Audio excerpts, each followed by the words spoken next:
Hey, hello everyone. Thanks so much for joining us for Access City Council. I'm your host, City of Las Vegas Communications Director, David Riggleman. Coming up on this show, it's Women's History Month. We're highlighting women leaders in Ward 3. Joining us to discuss all this and much more is our Ward 3 City Councilwoman, Olivia Diaz, who's a great leader in her own right. Welcome to the program. How are you?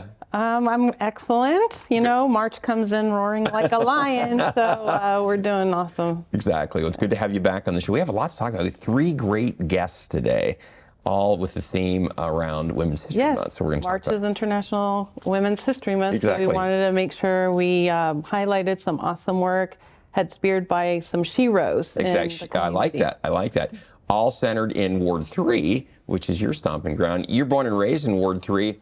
For those of you out there not exactly sure where it's located, well, don't worry, we're going to show you on the map. Ward 3 is a great ward. It's East Las Vegas, downtown, and then you've also got that finger, you got the Arts District, I should mention, and you got the finger that also includes Area 15 now, so you got a little bit of you got all the entertainment stuff is primarily in Ward 3. It's a very happening ward. It is. It is. Well, Councilwoman, our first guest leads an organization bringing light, love, and hope to countless families throughout Las Vegas. Casa de Luz is a faith-based organization rooted right in the areas that it serves. And we welcome to the program Maggie Clark. Maggie, it is wonderful to have you here. Your organization does phenomenal work in our community, and I know Councilwoman is thrilled to have Casa de Luz doing so much in Ward 3. David, we need partners like Maggie and Casa de Luz to make sure that the needs of our children, our families are being met. And sometimes, you know, the city, we're doing the best that we can, but when we have amazing nonprofits like Casa de Luz, it just helps us know that neighborhoods are being taken care of in an extra special way. And I've just been so impressed with their dedication and their passion and compassion for the children and the families.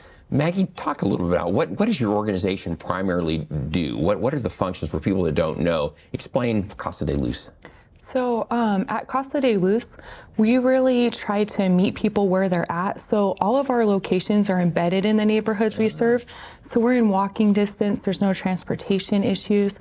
And so we have our hub in Naked City, a food pantry, case management, partnership with Baby's Bounty for diapers. Wow. Just basically anything to just help for the families to have stability. And then we have our after-school programs for kids. So we serve at-risk youth, critically at-risk youth. We have typical peers, but all the kids come. We focus on literacy, social skills, and we just really provide support for them and brighter futures. That's amazing. So you take care of from infants all the way to elderly people in the community. That's amazing. Yes, and they've been a great partner, especially in our efforts to improve safety in Naked City. And so I just want to give them a shout out. We did a cleanup recently and we hauled over close to 500 pounds of trash. Wow. From the media. And she brought a big crew of families and kids coming to do their part to clean up their neighborhood. Councilman, I should mention, for people that may not be familiar with the term Naked City, it's basically the area kind of behind the stratosphere if you're trying to get your bearings a little bit. So if you know where Stupak Community Center sits, exactly that's the area adjacent. The a lot of need there. A lot of need there, Maggie, isn't there? Yeah, there's a lot of need, but something that just really amazes me all the time is there's a lot of really beautiful families there. There's a lot of community connections, so we just really try and leverage that relationship and just try and improve the area through the Safe Village initiative with Councilwoman Diaz and Metro, and our families are really proud of where they're from, and so it's been really great. That's great. That's great. Now you have an event coming up that we want to tell everybody about. We don't want to miss that. This is an important one for the organization, right? Absolutely, yeah. So in a few weeks in April 5th on Saturday, we're going to have a community barbecue at Stupak Park, and our barbecues are amazing. It feels like a family reunion, honestly. Like it's mom, dad, kids, people travel. Family travels from Mexico to come, and we all get together, and our food is amazing. It's not chips and a hot dog. This is like authentic, delicious food. Oh, it's good. It's good food, and that way our families, our parents can meet the parents of the kids that attend at the school together and our after-school program. But yeah, if anybody's interested in checking that out or being a part of that. You can jump on our website, casadeluslv.com. But Thank you so much. You can always use volunteers. Yeah, exactly. always many volunteers. Councilman, also maybe translate Casa de Luz in English means House of Hope. House of Hope. A house of light, right? So I think like it's not a very literal translation, but it's really, they're trying to really be a light in so many homes. Certainly and are. So it's amazing. And I want her to share about her expansion efforts that she's also working on, because I know that we're running a little bit out of time. So Yeah, no, I'm so excited. So we're going to be having our 4th location over in that Roy Martin area. Oh, nice. Yeah, Roy Martin and Sunrise Acres. So my school stomping grounds as a child. Yeah, I'm so excited because just hearing Olivia talk about growing up in that area, and there's just a huge need there, but again, so many amazing families. So we're excited to expand over there and meet new people. Well, congratulations on that. Before you get out of here, we've got about a minute left. Maggie, it's Women's History Month. Do you have a woman leader who's maybe inspired you over your lifetime? Because now here you are in this leadership position, a very important position. Is there someone who inspired you to maybe go do what you're doing now? I am so blessed. I have a huge family of women, strong women. And so even my mom, she's a domestic violence survivor. And so her resiliency, her strength, it's always inspired me. So there's never really an excuse to stop, just always keep pushing. And so, yeah, I have a million amazing women in my life. For your mom. Yeah, exactly. Hooray for her. And Mentor. she obviously did a good job raising you. Maggie Clark, wonderful to have you on the program. Best of luck with Casa de Luz. You're doing great work in the community. Yeah, terrific work. And Councilwoman, we need to take a quick break here, but when we come back, we'll introduce you to a local business leader in Ward 3. You'll meet her right after this.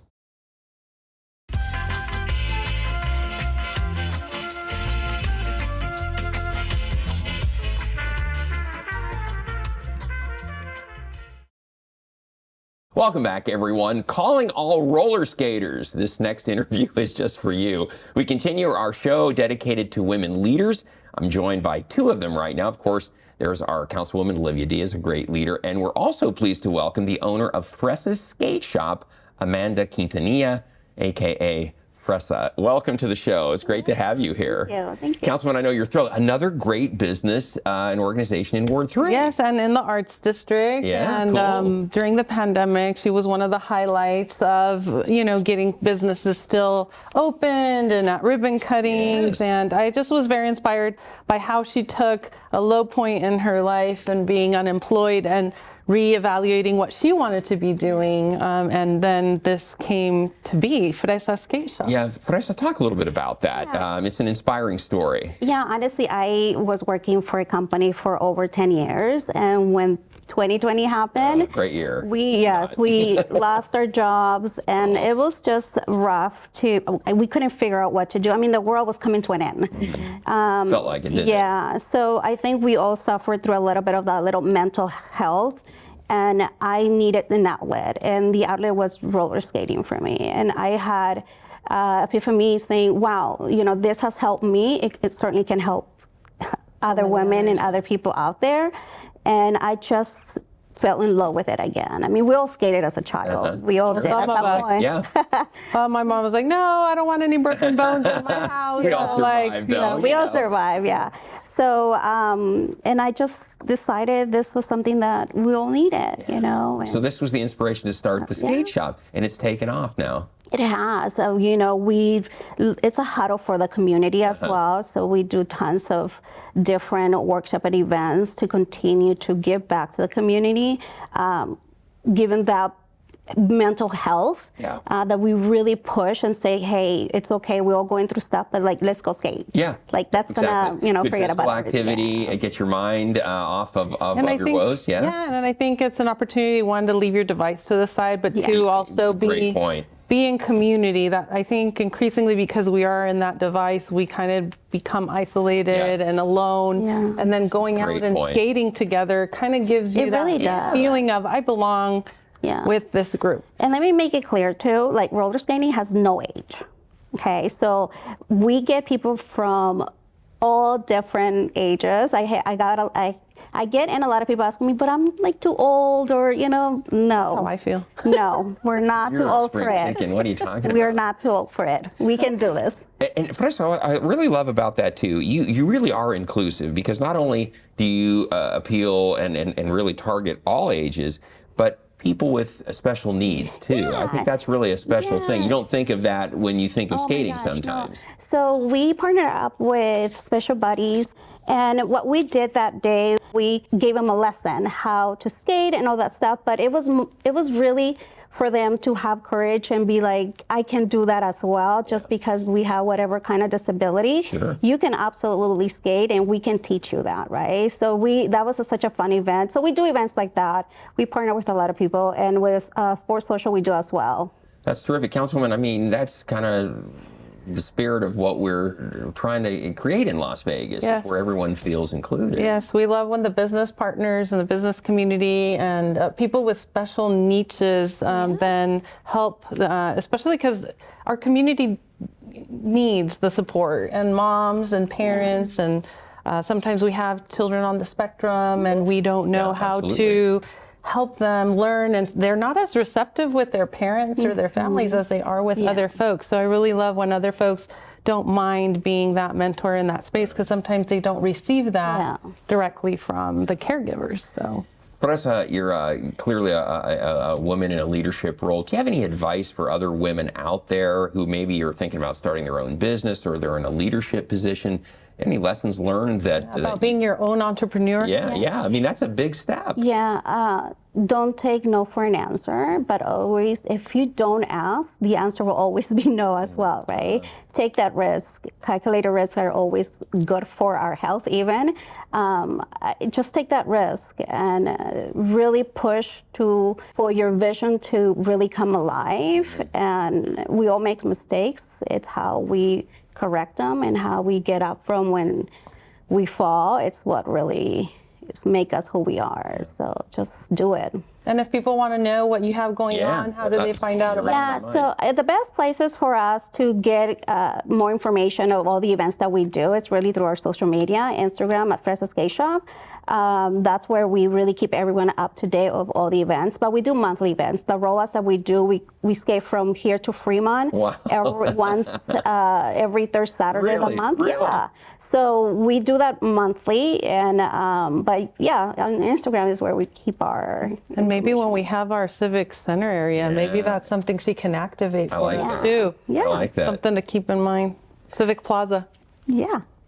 And as far as the skate shop, if people want to learn more about it, talk about that one more time. You mentioned it, just your website. And our socials. We do have our website, frescaskateshop.com, but Instagram is really where we keep the community connected, and it's just Fresca Skate Shop at Instagram, and we'll put our flyers there, what we're doing, workshops, everything else. That's terrific. We do have everything. So we always say that we're like also a lifestyle roller skating. We are your one-stop shop where you can find every single accessories you need for your skates, but we also do lessons. We want we want you to be safe when you go out skating, so we do that in all ages.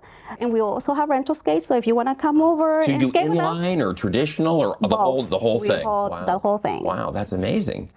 Fresca, we want to ask all of our guests today the same question. It's Women's History Month. Is there a particular woman out there, leader, who's inspired you? You know, I have a few, but one that I also feature in my shop is Frida.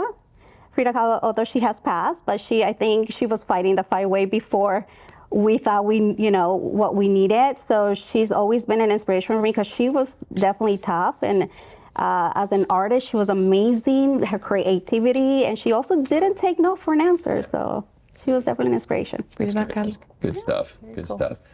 Fresca, it's great to have you on the program. Well done. Congratulations on your business. Wishing you great success. And I know Councilwoman is just beaming with pride that she has businesses like yours in her ward. And people like her. In our city. And another hero. Exactly, running the operation. So Thank you. best of luck to you. It's wonderful to have you on the show. And Councilwoman, we have to take another short break. But when we come back, a local woman leading a nonprofit keeping people fed, housed, and supported. You'll meet her right after this. Cuando tú te gradúas, ellos se gradúan.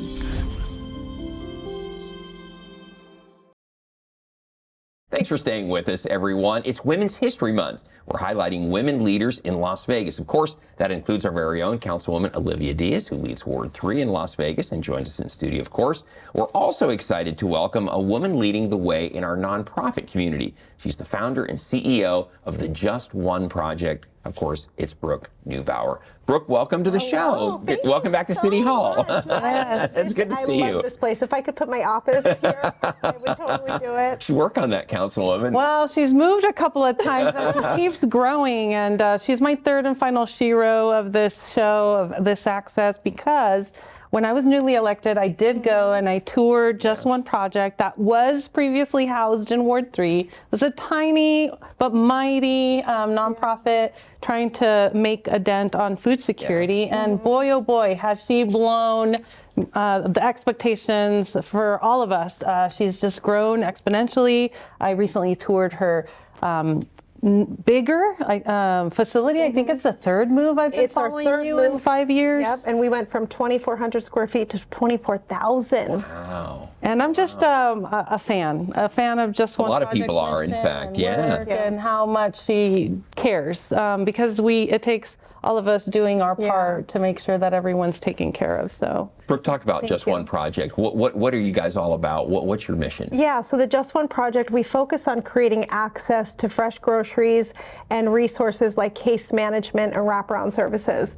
It's really important for us to know that food insecurity is the tip of the iceberg, and when somebody's food insecure, they likely have a multi-layered, items of need that they need support with. So it's really nice to have food access and wraparound services under one roof, because sometimes when people don't know where to go to get supportive services, but you can get them in for an immediate need like food, you can really gain their trust and show them that you're there for them in their time of need, and it really helps us peel the onion with clients so we can help them get sustainable. How many clients do you have, do you think, Brooke? Well, last year for 2024, we served 301,000 clients in Southern Nevada. Oh my goodness. We average now about 17,000 people per month. Last year it was a little different, probably the end of COVID. We were serving 20,000 people monthly. Wow. And so we are really phenomenal at keeping up with the demand, thanks to our community partners and also our army of volunteers. We have 30,000 volunteers in our database. Wow. 30,000. No and I'm telling you, kidding. they're like They continue to active, they grow. continue. And I always feel like if we didn't have 30,000 volunteers and if we didn't have 10,000 that we activated every single year, we could never serve the amount that we Brooke, do. how do you coordinate 30,000 volunteers? That's an You want to know what the secret sauce is? The team. We have the most amazing team. Most of our team has lived experiences, so they grew up with the experience, and so they're cause-driven, they're dedicated. We don't believe in barriers, we don't believe in red tape, and I think that that's really a unique mindset for a nonprofit to have.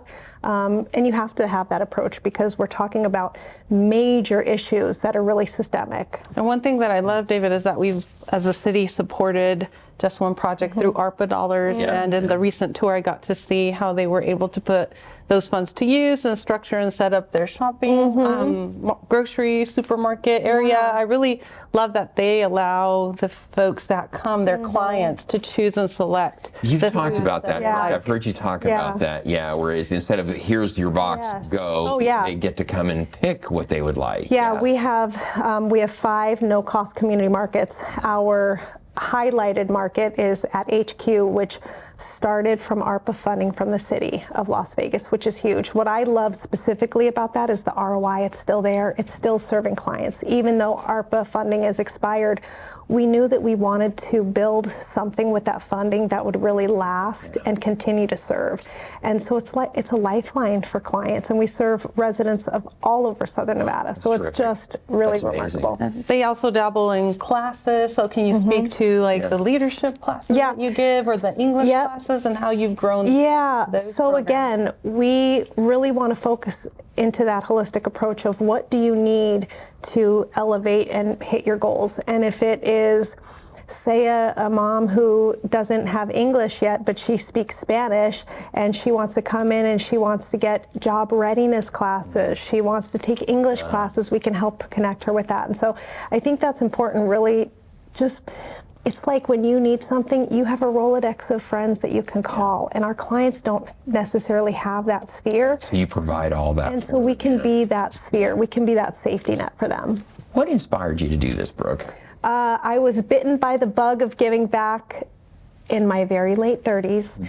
And it just felt so good. And I was like, oh my gosh, to me, it was like, it was almost as good as motherhood felt to me. And I was like, I want to spend my life doing this. This is what I want to do. And I thought, if I feel this way after one exchange of a volunteer experience, I thought, how many other of my friends could I just say, hey, come do this thing, and I promise it's going to be one of the most meaningful moments of your life. And it's going to be addicting. And it just became a domino effect. And the more people we had, and the more people we had. And now, as you can see with our 30,000 volunteers, it is a thing that we're all missing. And communities are losing grocery stores left and right. It is not uncommon that I'm driving down the street and I'll see like the outline of like Smith's shadow, and it's gone. But you can still see what it is because of the dust and because of the sun damage. So you're filling that gap. It's like this area doesn't have one. We're going to make sure that. And so we have a mobile grocery store that is out of a CCSD van. NV Energy gave us $100,000 to retrofit it. I recall that. And it literally looks like a grocery store on wheels. And we sell, and it's a profitable, it's not profitable, but it sells these items. And so we sell produce for $1 a pound. You can't get that at a grocery store. And so not only are we creating access, but we're really providing the food that people should be eating, because number one, free food is not always the answer, most certainly. And number two, shelf stable, those are great for pantry essentials, but it's not great for an actual healthy diet. And so that is probably one of my most favorite programs we've ever done, because it's something in the nonprofit sector, but it also is something that should be a staple in a community, you know, like a school or a stoplight or a stop sign. Well, Brooke, you do incredible work. We're just about out of time, but we've asked all of our guests today. So is there a woman out there, a woman leader who's inspired you to do the fantastic stuff that you're doing now? The first thing that came to my mind when I was thinking about that is probably Mayor Goodman. I will tell you that. Mayor Carolyn Goodman, because when I was coming into this space and I knew we needed like a showstopper to do like a ribbon cutting with us, and she was always so gracious to give me time. And not only would she give me time, but she would give me these little nuggets. And it made me feel really comfortable being around electeds. And for a person that's just starting out in this sector, you need your elected officials to really be really good, to stand by your side in these initiatives.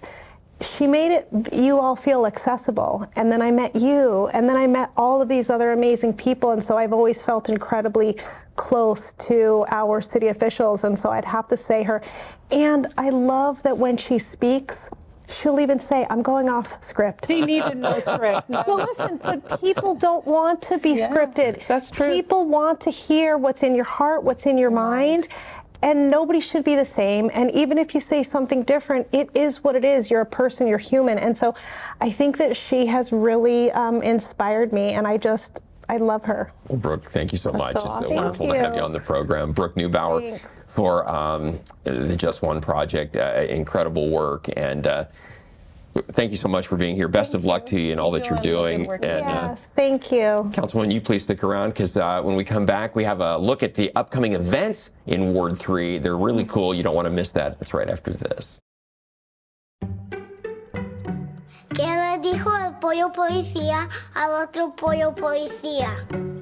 Necesitamos apoyo.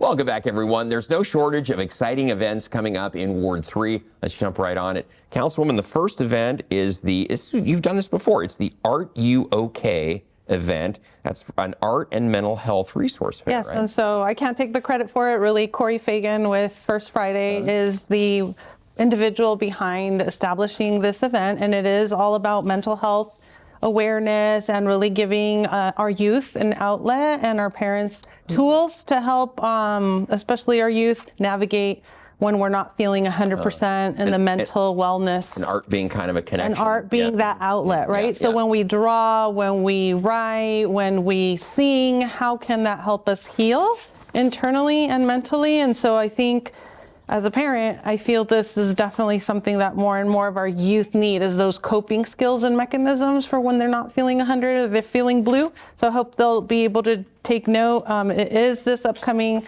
Saturday, March 22nd at our historic 5th Street School, 10 a.m. to 2 p.m. But they always offer amazing events, activities, and resources for families that attend, especially now that we're at the tail end of spring break. I hope people take advantage of before kids go back to school, give them some really cool experiences and practices to deploy on a daily basis. Right. And then, Councilwoman, the next event also has a connection to art, and it's the Contracting Best Practice for Artists, and this fits right in line with the Arts District. Yes, it's no secret that I'm a huge fan of the art space, and I definitely want our artists in the community to really know about the complexities of a legal contract, and that's why we are partnering with legal attorneys and student attorneys at our Economic Justice and Small Business Clinic at UNLV's Law School. So there will be Danny Baldwin and Lillian, I don't know how to pronounce her last name, XIE. They're going to be walking attendees through the importance of written contracts, reading everything in a contract, how to create a basic valid one, and when to seek professional help. So artists really need to make sure that they're protecting their creative content that they're Exactly right. Market. It's going to be April 3rd from 5:30 to 7 at the historic 5th Street School. So take note, April 3rd, and if you know artists or folks interested in pursuing, and some of us do more than one job, right? So maybe they're exploring a side gig and going back to their artistic talents. This is never going to be lost on anybody who may want to dabble in this space. And last but not least, Community Healing Garden Cleanup, April 18th, 9 to 11. Healing Garden, just a community gem. And obviously that we all love our healing garden, so any extra hands we can get to help us. Hopefully it won't be too warm yet on April 18th, but we hope to see you all come out. Yep, I'd love to have you there. Councilwoman, we are about out of time. It's a great show today, but we always want to hear from you. So if there's something you'd like to share with Councilwoman Diaz, you can call her, 702-229-4623, or send her an email. The address is ward3@lasvegasnevada.gov. Councilwoman, great to have you on the program. We'll see you back in 6 weeks. Wonderful show today. Great theme about Women's History Month. I think we knocked it out of the park. I'm just thinking. I hope everybody took away some really good information about awesome work that's happening here in the city. Thank you so much, Councilwoman. Appreciate that. And folks, you can also always visit us on the website, at the Ward 3 website. You can subscribe to the Councilwoman's newsletter there. Also, we want to mention to you, don't miss our next show beginning on March 27th with Councilwoman Frances Allen Polensky. City of Las Vegas TV is now streaming. You can catch all of our shows on YouTube at City of Las Vegas TV. You can also watch online at lasvegasnevada.gov/connect. And be sure to check out our newsletter that I mentioned. You can subscribe by scanning the QR code in the closing credits of this show. Thanks again for watching, everyone. We'll see you next time around.